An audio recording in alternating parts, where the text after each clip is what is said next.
네, 중학교 1학년 대단원 1단원 과학과 인류의 지속 가능한 삶 중에서 소단원 1단원 일상 속의 과학 탐구 한번 보겠습니다. 1번부터 볼게요. 과학적 탐구라고 나와 있습니다. 여기서 말하는 탐구라는 것은요.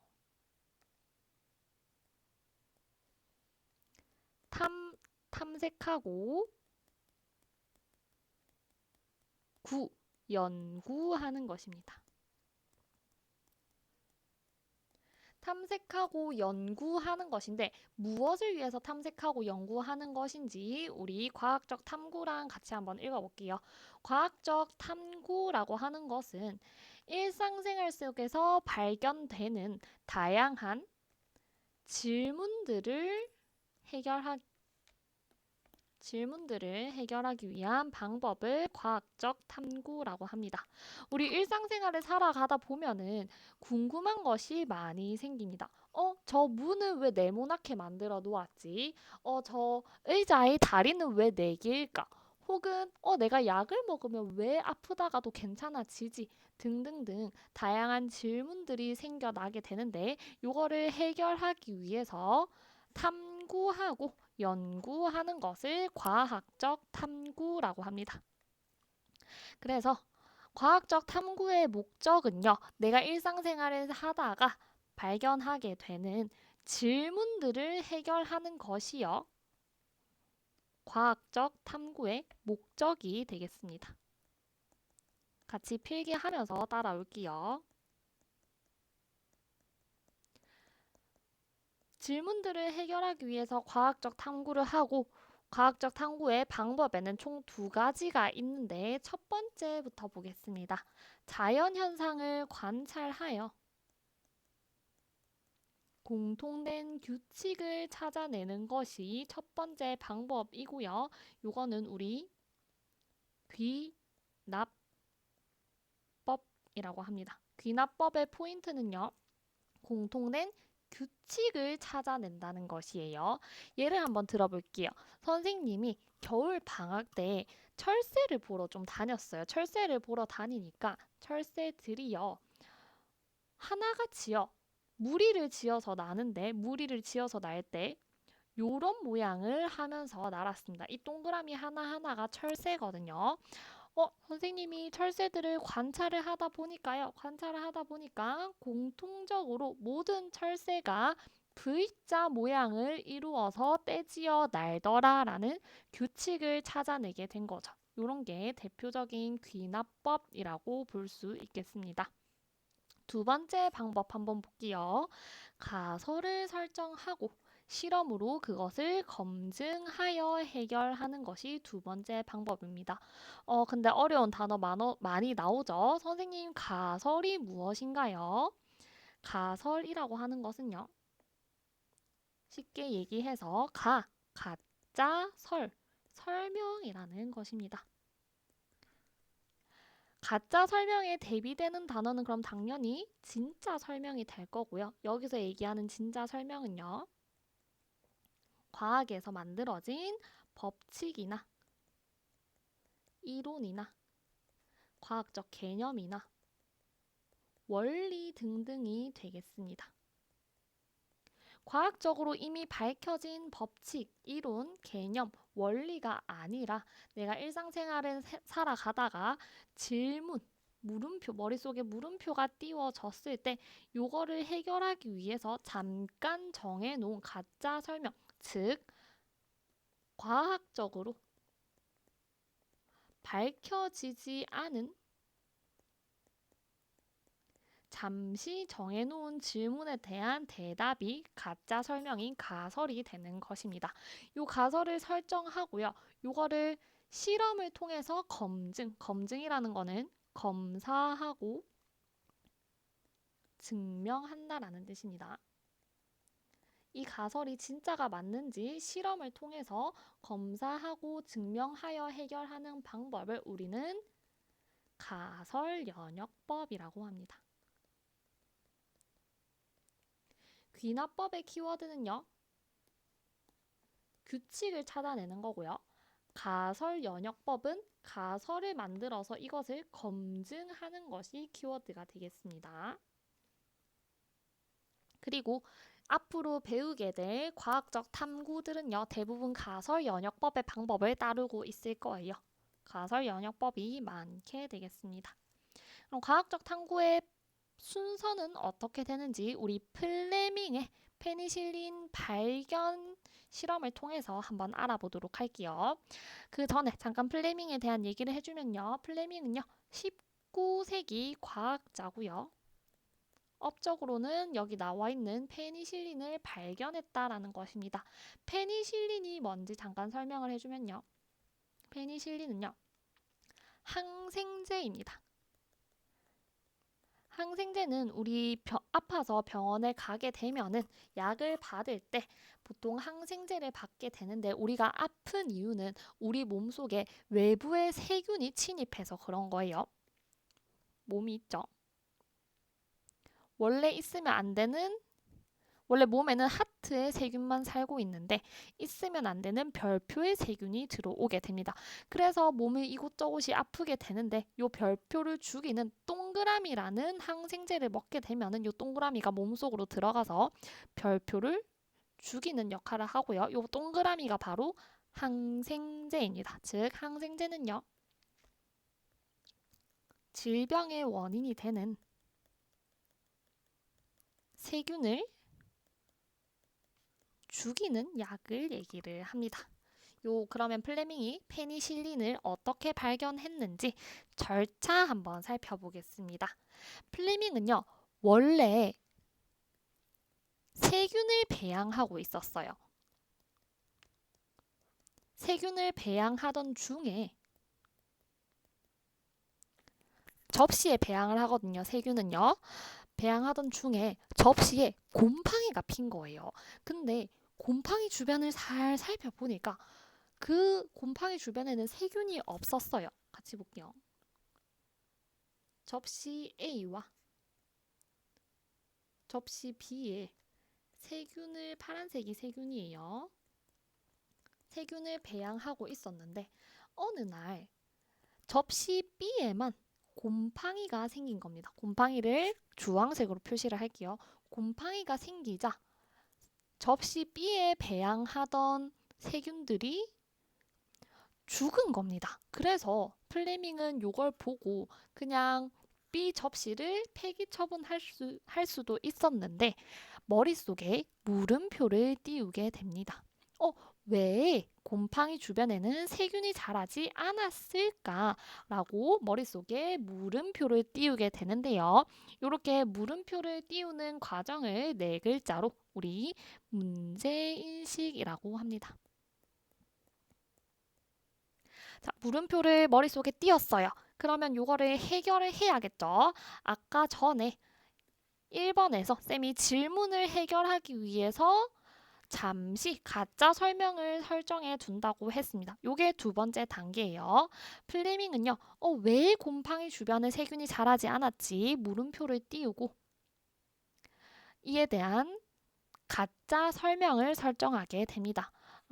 곰팡이와 세균을 함께 길렀을 때 세균이 자라지 않는 것으로 보아서 곰팡이는 세균이 자라는 것을 방해했을 것이야 라고 가짜 설명을 설정하게 되고요. 이 단계로 우리는 네 글자로 가설 설정이라고 합니다. 순서 중요합니다. 자, 가설을 설정했어요. 그러면 요 가설이 맞는지 확인을 해야겠죠. 자, 아까 가설 설정하고 무엇을 통해서 이걸 확인한다고 했어요? 실험을 통해서 확인을 한다고 했습니다. 이제 실험에 들어갈 건데요. 과학자들은 대부분 MBTI가 J로 끝나게 됩니다. 그래서 무작정 실험으로 바로 들어가는 게 아니라 계획을 먼저 설정을 하게 되는데요. 계획하는 단계가 세 번째 단계입니다. 한번 같이 읽어볼게요. 여러 개의 접시에 세균을 기를 것인데 여러 개의 접시 한번 그려볼게요.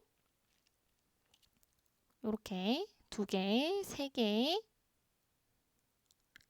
4개의 접시에 세균 이번에는 핑크색으로 그려보겠습니다. 세균을 기를 것인데 그중 몇 개의 접시에만 곰팡이를 넣어 보아야지라고 계획을 하게 됩니다. 즉, 여기 첫 번째, 두 번째 접시에만 곰팡이를 함께 길러 봐야겠어라고 계획을 하게 됩니다. 이렇게 실험을 계획하는 과정을 탐구 설계라고 합니다. 여기 나와 있죠. 실험을 계획하는 단계가 탐구 설계가 되고요. 실험을 계획했으면 그거를 실천으로 옮겨야겠죠. 탐구 설계에 따라서 계획한 거에 따라서 실험을 하는 과정을 우리는 탐구 수행이라고 하고요. 이 탐구 수행하고 끝이 아니라 실험을 한 결과를 가지고 이게 가설이 맞는지 검증을 해야겠죠. 그 검증을 하기 위해서 실험 결과를 정리하는 과정이 필요해요. 근데 무엇으로 정리할 거냐면 과학자들은 자료를 좋아합니다. 객관적인 자료를 좋아해서요. 실험 결과를 자료로 변환하고 해석하는 과정을 가집니다. 다섯 번째 단계인 자료 해석입니다. 지금 플레밍도 이렇게 그래프를 그리고 있죠. 그래프를 그리면서 곰팡이와 세균을 함께 기르면 세균이 잘 자라지 못했다. 이렇게 실험 결과를 자료 해석 단계에서 실험 결과를 해석하게 되고요. 이걸 통해서 우리의 궁극적인 목표는요. 질문을 해결하는 거잖아요. 질문을 해결하는 건데 질문을 가설로 잠깐 해결을 했어요. 그러면 이 가설이 맞는지 아닌지를 판단을 하게 되면은 과학적 탐구의 목적이 이루어지게 되겠죠. 그래서 마지막 단계는요. 이 가설의 참과 거짓을 판단하는 과정이 됩니다. 여섯 번째, 결론 도출 단계입니다. 그래서 플레밍은 내가 설정한 가설이 옳았구나 라고 가설이 참이다 라고 결론을 내려주게 됩니다. 요 6가지 단계, 각각 단계의 이름 중요하고요. 순서 중요합니다. 그리고 각 단계에서 뭐 하는지도 중요한데 아까 플레밍의 실험을 통해서 알아봐서 조금 헷갈렸을 수도 있어요. 그래서 밑에 표로 넘어가서 표 같이 채우면서 살펴볼게요. 첫 번째 단계, 문제인식 단계였습니다. 플레밍이 세균을 기르다가 곰팡이가 생긴 주변에는 세균이 자라지 않은 것을 보고 머릿속에 물음표를 띄웠다고 했죠. 그래서 문제인식 단계는 뭐 하는 단계냐? 자연현상을 관찰하다가 물음표를 띄워야 됩니다. 의문을 갖는 과정입니다. 의문을 갖고요. 요 의문을 갖고 끝나는 게 아니라 요거를 탐구 문제로 설정하게 됩니다. 탐구 문제로 설정한다라는 얘기는 한 문장 혹은 두 문장, 세 문장으로라도 내가 가진 의문을 글로 정리한다라는 얘기예요. 우리 플레밍은 탐구 문제를 이런 식으로 정리를 했죠. 왜 곰팡이 주변에는 세균이 자라지 않았지? 요것이 플레밍이 설정한 탐구 문제가 됩니다. 그리고 플레밍은 이 문제를 해결하기 위해서 뒤에 5가지 단계를 거치면서 과학적 탐구를 하게 됩니다. 탐구 문제는요. 이런 식으로 왜 뭐뭐뭐뭐 했을까? 어떻게 뭐뭐뭐뭐 했을까?처럼 물음표로 끝나게 되고요. 조건이 몇 가지 있습니다. 탐구 문제의 조건 2가지만 볼게요. 첫 번째, 구체적으로 설정을 해야 됩니다. 예를 들어서 플레밍이 요거를 보고 왜 세균이 죽었지? 라고 하는 것이 아니라 살펴보니까 곰팡이 주변에 있는 세균만 죽었네 라고 해서 왜 곰팡이 주변에 세균이 자라지 않았지? 처럼 구체적으로 설정을 해줘야 되고요. 두 번째 조건은요. 우리 과학적 탐구이기 때문에 과학을 통해서 검증이 가능하도록 설정을 해 주셔야 됩니다. 검증이라고 하는 건 아까 검사해서 증명한다라고 했죠. 쉽게 생각해서 검증은 확인한다라고 생각을 해주면 됩니다. 이렇게 탐구 문제 조건 2개까지 봤고요. 탐구 문제를 설정했으니까 이 물음표를 해결하기 위해서 가짜 설명인 가설을 설정하러 가야겠죠. 가설 설정. 2번째 단계입니다. 가설 설정 단계에서는요. 아까 물음표를 띄워놨던 탐구 문제에 대해서 잠정적인 답인 가설을 세우게 됩니다. 자, 어려운 단어 많이 등장합니다. 잠정적이다라는 얘기는요. 잠시 정해놓았다는 뜻이에요. 확실히 정하진 않았지만 내가 이 탐구 과정을 통해서 너가 확실한지 아닌지 정해줄 테니까 너는 잠깐 동안 정해놓은 가설이야 라고 얘기를 하는 겁니다. 자, 그러면 플레밍의 탐구에서는 어떤 것이 가설이었는지 한번 볼게요. 곰팡이가 세균이 자라는 것을 방해했을 것이야 라고 플레밍은 가설을 설정하게 됩니다. 플레밍처럼요. 가설은요. 뭐뭐 했을 것이다. 뭐뭐 했을 것이야. 뭐뭐 했을 거야. 처럼 약간 가정법 형태로 문장을 설정을 하게 됩니다. 아까 문제인식 단계에서 탐구 문제를 설정하는 게 중요해서 탐구 문제 조건을 봤죠. 가설 설정 단계에서도요. 가설을 세우는 게 중요하기 때문에 가설의 조건 3가지 보겠습니다. 가설의 조건 첫 번째, 이해하기 쉽고 간결해야 한다. 누가 봐도 이 가설을 이해할 수 있어야 하고요. 두 번째, 탐구를 통해서 검증이 가능해야 합니다. 당연하죠. 우리 이 가설을 검증하기 위해서 탐구를 하는 겁니다. 탐구를 통해서 검증할 수 있는 내용이어야 하고, 세 번째, 이미 알려져 있는 내용이면 안 된다. 이미 알려져 있는 내용이라고 하면 아까 처음에 얘기했던 과학 법칙, 과학 이론, 과학 개념, 과학 원리를 이용하면은 안 되겠죠. 이건 이미 밝혀져 있는 거기 때문에 검증할 필요가 없습니다. 이렇게 가설의 조건까지 알아봤고요. 세 번째 단계 뭐였죠? 실험을 할 거예요. 이 가설이 맞는지 확인하기 위해서, 가설을 검증하기 위해서 실험을 할 건데 MBTI가 J이기 때문에 계획을 먼저 한다 했죠. 그래서 세 번째 단계, 탐구 설계입니다.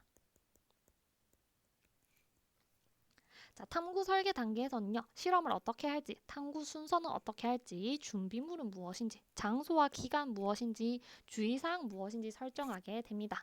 탐구에서는요. 주의사항 중요합니다. 안전상의 유의사항도 중요하고요. 실험이 정확하게 되기 위해서 어떤 주의사항이 있는지 정확하게 설정을 해주셔야 되고요. 그 다음에 탐구 설계에서 중요하게 정해야 하는 게 있는데 그것이 바로 변인입니다. 어려운 단어 많이 나오고 있습니다. 변인이라고 하는 거는요. 또 쌤이 쉽게 풀어줄게요. 변하게 하는 원인을 우리는 변인이라고 합니다. 그럼 무엇을 변하게 하느냐? 실험을 변하게 하는 원인을 변인이라고 하고요. 즉, 실험에 영향을 주는 모든 요인과 실험 결과를 통틀어서 변인이라고 하는데 이 변인에는 2가지. 첫 번째, 독립변인, 종속변인으로 나누고요. 또 독립변인에는 2가지, 종속변인에는 1가지로 나뉘게 됩니다. 독립변인은 독립되어 있다. 즉, 우리가 설정할 수 있는 거를 독립변인이라고 하고요. 종속변인은 이 독립변인에 의해서 나오는 결과를 종속변인이라고 합니다. 그래서 종속변인부터 볼게요. 종속변인은 어디에 종속되어 있다 많이 들어보죠. 뭐 어디에 달려있다 약간 키링 같은 거예요. 실험을 하게 되면은 어쩔 수 없이 종속되어서 딸려 나오는 실험 결과를 종속 변인이라고 합니다. 그리고 실험을 설계할 때 종속 변이는 측정해야 하는 값으로 설정을 하게 돼요. 종속 변이이 실험 결과인데 우리는 실험을 하기 전이니까 실험 결과가 뭔지 모르잖아요. 그래서 설계를 할 때 종속 변인 땡땡 해서 무엇을 측정해야 하는지를 적어주면 됩니다. 그럼 우리 플레밍의 실험에서 종속 변이 뭔지 한번 볼게요. 여러 개의 접시에 세균을 기르고 그 중에 몇 개의 접시에만 곰팡이를 길러서 얘가 알아보려고 하는 것이 무엇일까요? 세균이 살았는지 죽었는지를 알아보려고 하는 것이죠. 그래서 플레밍의 실험에서 종속 변이는 세균의 생존 여부가 되겠습니다. 다 해갑니다, 여러분. 조금만 더 집중해 주세요. 독립변인에도 두 가지가 있는데요. 첫 번째, 실험에서 좀 다르게 설정할 조건이 있습니다. 실험에서 다르게 설정할 조건을 우리는 조작한다라고 해서 조작 변인이라고 하고요. 이와 다르게가 있다면 같게도 있겠죠. 같게 설정할 조건도 있습니다. 같게 설정한 조건은 너네 움직이지 말고 가만히 있어. 이렇게 통제한다라고 해서 통제 변인이라고 합니다. 실험에서 우리 플레밍의 실험에서 조작 변이는 무엇인지 한번 볼게요. 뭐 다 똑같이 뒀는데 뭐만 달라요 지금? 곰팡이가 여기에는 있고 여기에는 없는 게 다르죠. 플레밍의 실험에서 조작 변이는 곰팡이의 유무가 될 것이고요. 통제 변이는요. 곰팡이의 유무를 제외한 모든 것이 됩니다. 예를 들어서 접시의 크기 혹은 공기의 유무 등등 곰팡이의 유무를 제외한 모든 변인들은 똑같이 설정을 해줘야 돼요. 그렇게 설정하는 이유는요. 곰팡이의 유무 이외에 다른 거를 또 다르게 설정을 해버리면 나중에 실험 결과가 나왔을 때 이게 곰팡이의 유무 때문인지 접시의 크기 때문인지 공기의 유무 때문인지 판단할 수가 없기 때문에 조작 변인 이외의 것들은 모두 같게 설정을 해줘야 합니다. 여러분, 실험 단계에서 변인 중요합니다. 여러 번 돌려보면서 정확하게 이해하길 바라고요. 탐구 설계까지 했어요. 그러면 이제 탐구를 수행해야겠다. 그쵸? 네 번째 단계, 탐구 수행입니다. 가설을 검증하기 위해서요. 아까 계획했던 탐구 설계에 따라서 변인을 통제해서 실험을 하게 됩니다. 내가 설정했던 다양한 변인들 있죠. 조작 변인, 통제 변인, 종속 변인을 통제해서 실험을 수행하게 되고요. 이렇게 변인을 통제하는 과정을 네 글자로 변인 통제라고 합니다. 이거 두 개만 빼면 돼요. 근데 변인 통제랑 통제 변인이랑 좀 헷갈릴 수 있어요. 통제 변인은 변인으로 끝난다. 그쵸? 그래서 같게 설정해야 할 조건이고요. 변인 통제는 요 변인들을 정확하게 통제했느냐를 물어보는 거예요. 그리고 탐구 수행에서 또 중요한 거는요. 우리 실험 결과 정확하게 얻어야 되잖아요. 실험 결과 정확하게 얻으려면 어떻게 하면 될까요? 쉽습니다. 실험을 많이 하면 돼요. 여러분들 게임 잘하려면 어떻게 하면 돼요? 많이 하면 되죠. 공부 잘하려면 많이 하면 되고요. 축구 잘하려면 많이 하면 되고요. 또 실험 잘하려면 많이 하면 됩니다. 실험을 반복하여 수행하는 것을 통해 더 정확한 실험 결과 값을 얻게 됩니다. 실험을 반복하여 수행하면 좋은 점이 실험에서는요. 다양한 요인들 때문에 실험 결과가 좀 이상하게 나오는 경우가 많아요. 그거를 우리는 오차라고 하는데 오차를 줄이기 위해서 실험을 반복하여 수행하면 더 정확한 실험 결과를 얻게 됩니다. 자, 이제 다섯 번째입니다. 실험했으니까 그 결과를 무엇으로 나타낸다고 했죠? 네, 자료로 나타내게 됩니다. 이 실험이 잘 되었는지 정리하는 과정이라고 보면 돼요. 자료로 나타내어서 변인 사이의 경향성, 또 규칙성 등을 찾는 과정을 자료 해석이라고 하고요. 여기서 말하는 자료에는 표, 그래프, 글, 그림 등이 있습니다. 아까 플레밍은 그래프를 통해서 자료를 해석하고 있었죠. 자료 해석 단계였습니다. 자료에 무엇을 파악하는지, 자료에는 무엇이 있는지 알면 되고요. 자, 마지막 단계입니다. 마지막 단계, 여섯 번째 단계, 자료 해석을 통해서 탐구의 목표, 가설의 참, 거짓을 판단하는 과정이죠. 네 글자로 결론 도출이었습니다. 자료를 해석한 결과를 바탕으로 가설이 참인지 거짓인지 판단하게 되고요. 플레밍은요. 아까 가설이 옳았구나라고 했죠. 아까 내렸던 곰팡이가 세균이 자라는 것을 방해했을 것이야. 근데 실험 결과를 보면은 곰팡이와 세균을 함께 기르면 세균이 잘 자라지 못하네. 그러면 가설이 참이라는 게 판단이 됐고요. 근데 만약에 가설이 거짓이면 어떻게 될까요? 가설이 거짓이면요. 돌아갑니다. 무슨 단계로? 가설을 잘못 세웠으니까 가설을 설정하는 가설 설정 단계로 돌아가서 가설을 다시 설정해서 나머지 탐구 설계, 탐구 수행, 자료 해석, 결론 도출 단계를 다시 하고요.